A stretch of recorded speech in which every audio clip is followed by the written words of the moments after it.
Hey, hello guys, welcome back our YouTube channel. So ఇవాళ వీడియోలో short forms and full forms గురించి చూసేద్దాం. Very important. Listen carefully. So first one is OYO.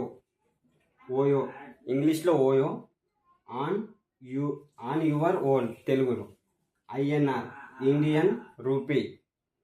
NRI non resident Indian. TGITR income tax return. FIR first information report. UID union identification number. UPI unified payment interface. TDS tax detected at source. Thanks for watching. ఇలాంటి videos కోసం మన channel like share subscribe చేసుకోండి.